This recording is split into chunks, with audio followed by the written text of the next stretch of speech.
So this is a really fun part of the presentation, and hopefully it's equally as fun for you guys as it has been in past ones.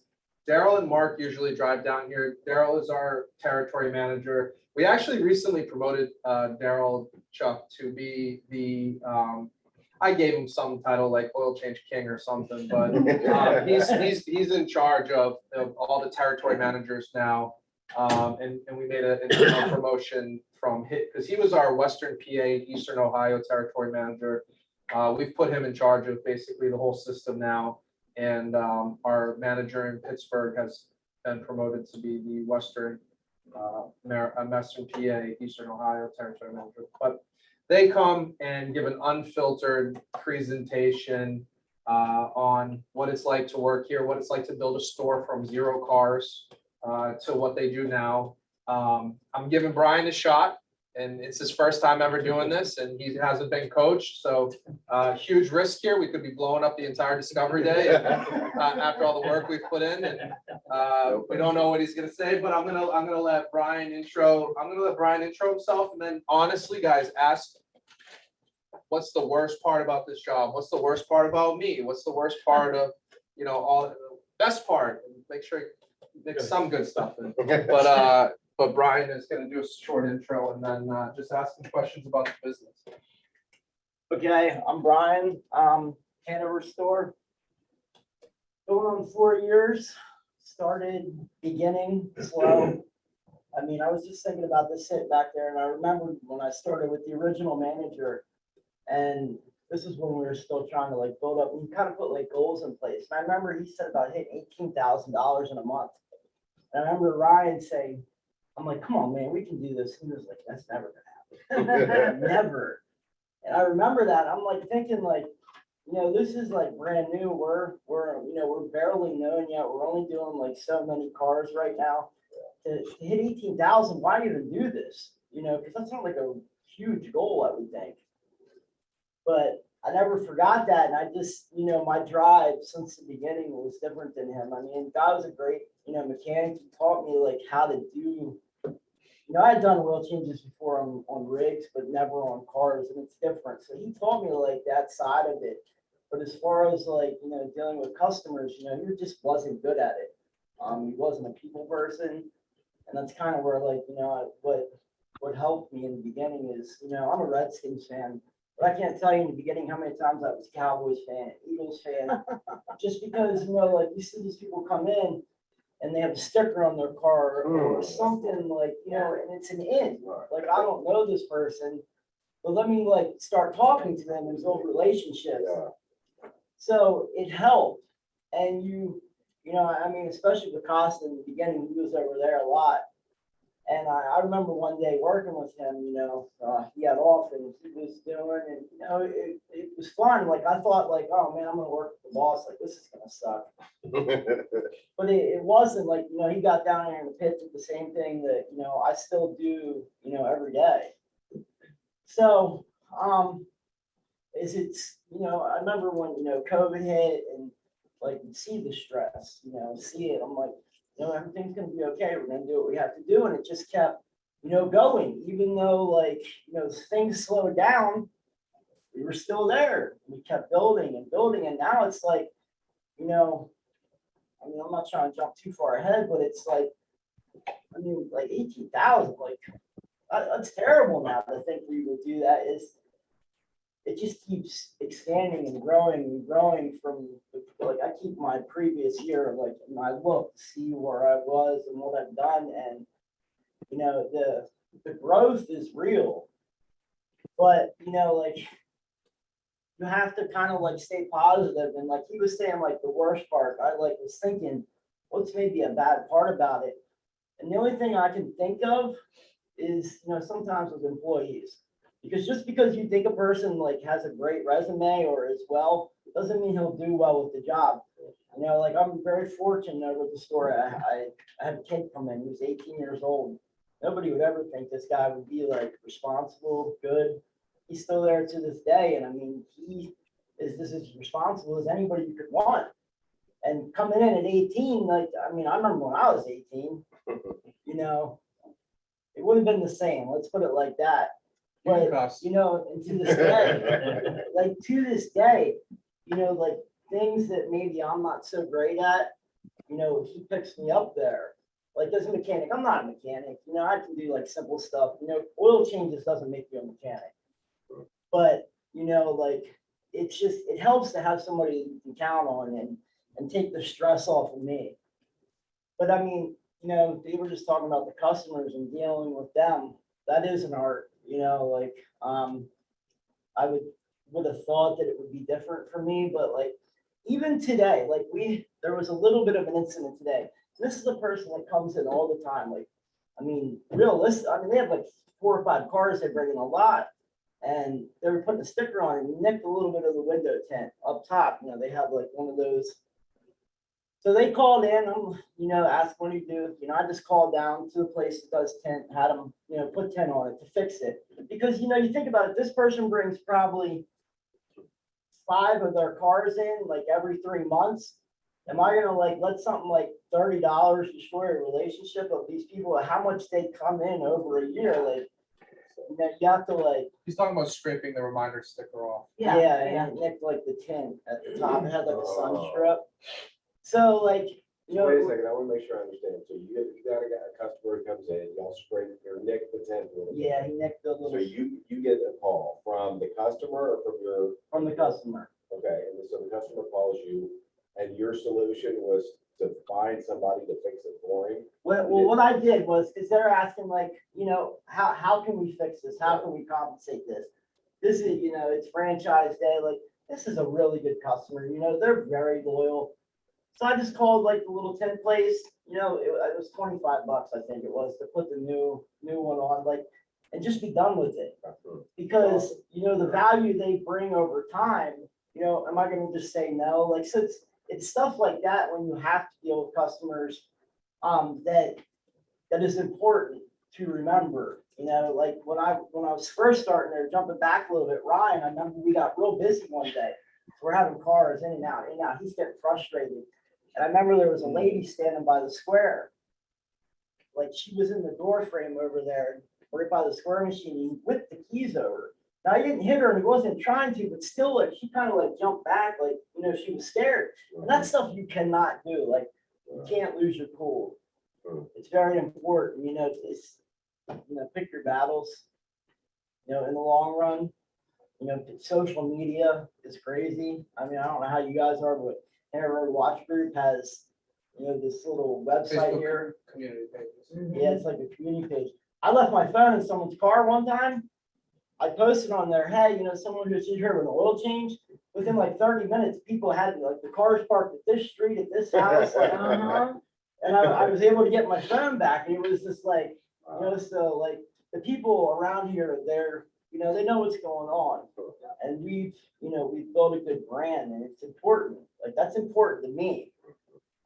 You know, like customer service, it's just important. You know, you're not going to be successful without it. You know, you need to be, you know, they're your money base, whoever, you know, they're coming in, like, that's who you have to, you know, make sure you take care of. I'd like to hear you talk. Where does this come from? This aspiration, this inspiration on putting customer first? Is that just something in you, or is that the culture that you've been around for Costa Oil? I mean, first, you know, I just remember him telling me I had the gift of gab, you know, I could talk to people. So it is important, especially now that like I'm a manager, you know, and like I have people that work below me, like to lead by example with them. Because Cody's not always like the brightest guy, you know, he's still young, he'll have his bad days. But not me. Not this Not him. guy. But he sees me. And, you know, I can get him laughing or talk about his car because he loves working on his car. Something that'll bring him back. Fiero? Yeah, it's Fiero. Oh my gosh. He put all his money into that car. What's the point though? Like, you know, like he's done something and he continues to do it. And, you know, I've been very lucky, like very, very lucky. He helps me to do what I need to do and, you know, keep it being successful. But bad, I mean, I don't really have any bad. You know, when I started, it was at a time I got hurt. I got run over, so I was out on workman's comp for 2 years. Long story short, we had like a claim, So I had to leave my position. So the job came available and, I hopped right on it. How are those days where it's, I'm sure you work full 8-hour days, 9-hour days. And it's not busy. I mean, you do have some downtime. So this is how I look at it. We have certain things we need to do. Our orders come in, we keep the store clean, we put stuff away. I'll let him go out and work on his car, like if we have a little bit of downtime, like he can do his thing. But like when customers come, I mean, we're there. It's like that. We don't, we don't play around. Like when it's there, we get it done and we do what needs to be done. And we're not like, it's not like a hurry thing. It's just, I hear this more than anything. Oh my gosh, I can't believe that was so quick. I mean, it's not really that quick. It's normal. You're just used to slow. Right. So like, these people, they've gone so much away from the model, like Jiffy Lube, like there, it's like brakes, blah, blah, blah, inspection. It's not just like, some people want to get an oil change be done and they have things to do, like we're busy. So, they don't have time, 2 hours, drop your car off. Like it's very convenient for people. So, and quality, it's good stuff. Have you ever had an incident where the oil leaked, either the plug wasn't tight or there was double? Yeah, I remember it was like my 3rd week there. This is the one and only time I had a double gasket. So I'm new to this and I double gasketed. It was like a new Escalade. And see the guy, he made like it's about 3 miles down the road. And he called and said, "Hey, my car's leaking." Ryan went out, found the problem was a gasket, put a new filter on, installed it. He was fine, like nothing happened. It was okay. He still comes back to this day. But again, he didn't really show me that part. Look for the gasket. I kind of know that myself, but that's something that like, there's a big thing with Subarus. They have a transmission pan that looks like an oil pan. So, I teach my guys this. I take them down. I let them do it while I'm standing there to see, if they go to make that mistake. So, like, we can be right there so this doesn't happen. But I stay down a lot. I enjoy it in the pit. I still get to talk to people. It doesn't take away from that. So. When you say stay down a lot, you mean you'll be up on the upper, but you'll still go down to make sure. Well, I'll go down, I'll pop the filter, do like when I was underneath when you came over today. But at the end, because normally I'll come up, build people out. So I still get to talk to people. I still talk to them when they come in, Okay. But I didn't have to lose that part of it for me. So Ryan went out to the customer to Escalade. Yes, Customer yeah. come back to the shop. There are things that will happen. Sometimes things happen. It's much easier to handle something like that than, making it bigger. Just go out there, put a filter on, fill it up with oil, clean it up for them, and they're good to go. You don't want to have to like, do the tow truck or, all that. Most people, there's a very simple solution to it. It doesn't have to be like complicated. It was easy to reach filter. Yes, yeah, like, well, you have a jack you can take with you. It's not too hard, not as hard as you think. But I mean, if I would have ever thought like I'd be standing here today and still doing this, almost 4 years later, I just came in the right time of my life. I was bored and being home for 2 years, doing the rehab on my ankle and not being able to work. And it came at the right time of my life, and I love it. I don't want to do anything else. I would like to do this till I can't do it anymore. I don't go wake up in the morning and like, man, I gotta go to work. And there's been days like that, previous in my life where I just hated what I did. I love it. I really do. I enjoy it. So Brian, how tough is it to retain employees? Yeah.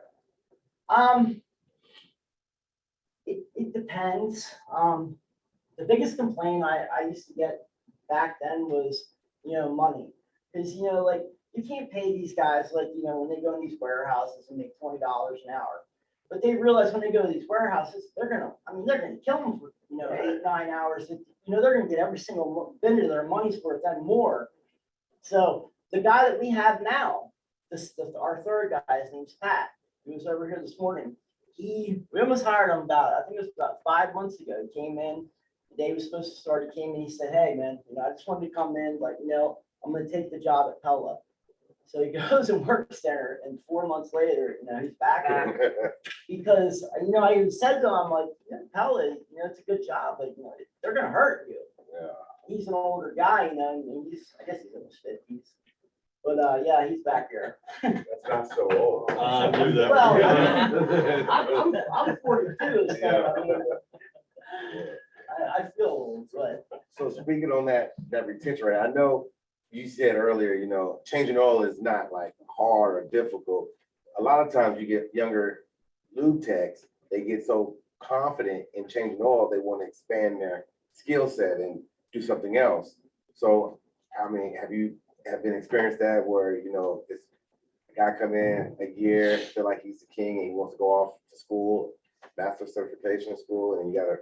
Well, see, I thought that was what was gonna happen with Cody, actually, because he had already had it, but, if you keep a guy happy at work, like, he can enjoy coming to work, like, he gets to, like, do his little disco, work on his car, on his downtime, that keeps him in his mind, and Cody loves his job, like, I've talked to him about this numerous times, like, I've helped him out a lot, I helped him get a place here in Hanover, so he's close, because he loves driving, and, he has built it so that, to stay. I think he could actually end up running a store someday. Like, I think he would be good at it, as long as he had another good guy, and like I said, that it is important with the employees to have people you can trust. You'll get ones you think you can trust, and you won't be able to. And then the guy that you think, well, let's be the guy that you end up trusting. So what are the keys to like keeping it fun for the employee? See, like before, as I've been through jobs in my life, I mean, I had guys, that were sticklers for bosses. My dad was one of them. My dad operated his own business his whole life. And when I worked for him on and off throughout my life, he was probably mean to me more than anybody. Now, probably just because I'm his son, they blah, blah. But, I just remember my bosses, like, even on some downtime, they're always just like on you. I try to keep it fun, but, like, there's a limit. There's fun, and then when there's time to work, we work. And that's what we do. And I mean, if you come to my shop, you'll see that. Like, you can see that's what's going on. Cars aren't pulling up, and they're not hanging out back waiting the customer wait. Like, we're on it. We take care of it. The customers like that. And I have a lot of, customers that I've gotten to know over the years, and they trust me. They know when they bring their car in, they're going to get an oil change and be able to go home. So, I mean, that's what it's about. You build that trust. And you can be the nicest to anybody in the world. And if, there will be some people, this place is $5 cheaper down the road, they'll just go there. There are some that are just going to be like that. But you will see that you will retain people by the way you treat them. It's definitely proven. I see it every day. How long is your lunch break? We don't do like lunch.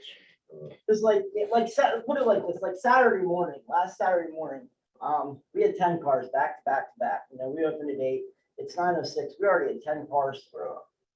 So from like, say 9:06 to 10, we didn't do another car. So you can eat like that, we don't have to we're not gonna close the shop,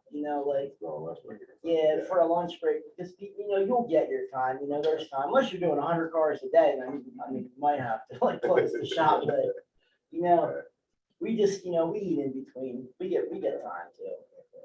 Everybody get paid weekly, bi-weekly? Yeah, I believe everybody's weekly, I don't believe there's many salary anymore. I think maybe when I started there was. Pay periods Monday through Sunday, Wednesday. paid out on Wednesdays. Yeah, Wednesday. I moved payday from Fridays to Wednesdays, and it decreased the amount of people asking for advances on the paycheck almost 100%. Yeah, Augusta has a little thing where you can split your paychecks. You can get half of it on Tuesday. I've seen some of the guys have done. But I don't know, man. I'd love to have, want to shop on my own someday. I love doing it. That's important to do. Just find people that like doing it, because that will help you in the long run. I don't know if you all would do it yourself, perhaps somebody, but that's important for me. And that keeps me coming to work, not Costa. What is the biggest customer complaint? Sometimes, price, I mean, that's probably the most I hear would be price, and, it's not explained to people, the price on everything's going up, but, when you go to the store and you buy like $10 worth of groceries, it's not like paying $70 or $80 at one time or something. So I just try to like, hey, prices for everything, they're going up, but I mean, that's, I don't even see that much anymore, I mean, once in a while, I mean, you're always gonna have people that ask about price, but there's always, I remind people, hey, follow the Facebook page or, social media, because there's always coupons, so, it's not hard to find, like we have a $20 coupon going on right now, people really like that, so there's always something that they can, find out there. So, you see the 10-minute oil change all over the place. Somebody has to come wait behind the car or two, they not get ticked because they're no longer than 10 minutes. No, I mean, a lot of times, like, people will drive by, like, last Saturday, we had a really busy day. Somebody drove by, and they were like, yeah, I didn't see anybody here. I'm like, yeah, we've been real busy today. And I tell them it's because we move people through so quick. You're not gonna come see huge lines unless they're lined up in the morning, because we move them in and out, in and out, in and out. They don't have to wait. So if you're the third car in line, most likely you're gonna be out of there, you're gonna be in within 20 minutes and then out. So you're not gonna be sitting back there like Jiffy Lube for hours, drop your car off 4 days later, come back. Not gonna happen. Do you have people sometimes wanting to make appointments? Yeah, we still get that a lot. We get a lot of calls for inspections too. Okay. I have a garage across the street that, when they call for inspections, we send them over there. He'll send us oil changes, and it's good to have like a mechanic that you can work with in the case that you would need one. I mean, we do. He's great. We just send our regular customers there for repairs, just like brakes or anything. We just say, hey, tell them Brian from Costa sent you over. They give some good deals. We've had a lot of success with that. Yeah, it's been nice.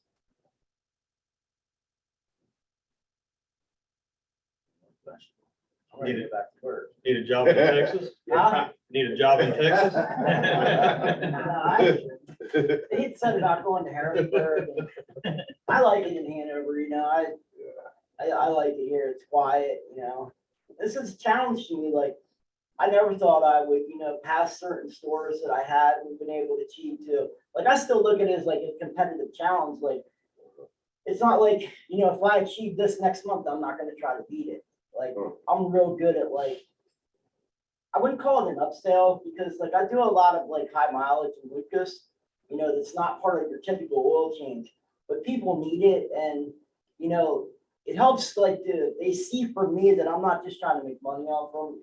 I'm trying to like actually help their car. A lot of times I show people their oil, before like, hey, your oil is real black. It's real dirty this time. You might need to, do an engine flush. And I'll show them before and after. I've done a lot of that. And that's worked a lot for me too, like gaining trust in people. You Yeah. Texas is far. That's the Cowboys, man. Yeah. Redskins, man. Oh, well, We accept those. Too. Man, the Commanders, yeah. I've been a Redskins for 30 plus years. They're always going to be a Redskins. we have a group manager's text. Every month we send the two rankings that I said. I don't give specific numbers, but we'll do rankings on total revenue and total car count. And Hanover was traditionally 7, 8, and then last month we guys 3. No, I mean, we're always like third or fourth in revenue, but like there's a lot of stores that will give us some car count, but I take pride in my tickets. That's like a goal for me. If you need a basic oil change, you'll get a basic oil change. But if your car is running oil and I think a Lucas would be good in it, I'm going to tell you that. I'm going to like try to help your car save money in the long run instead of like having something happen, run out of oil and break a motor, stuff like that. But I mean, that helps out a lot, especially with sales. The manager group text is a double-edged sword because before Brian and Daryl started becoming friends, we got him addicted to DraftKings. Oh. Now he has a new vice. Yeah, every day. Daryl's great. I don't know if you guys met him, but I talk to him every day. He's awesome.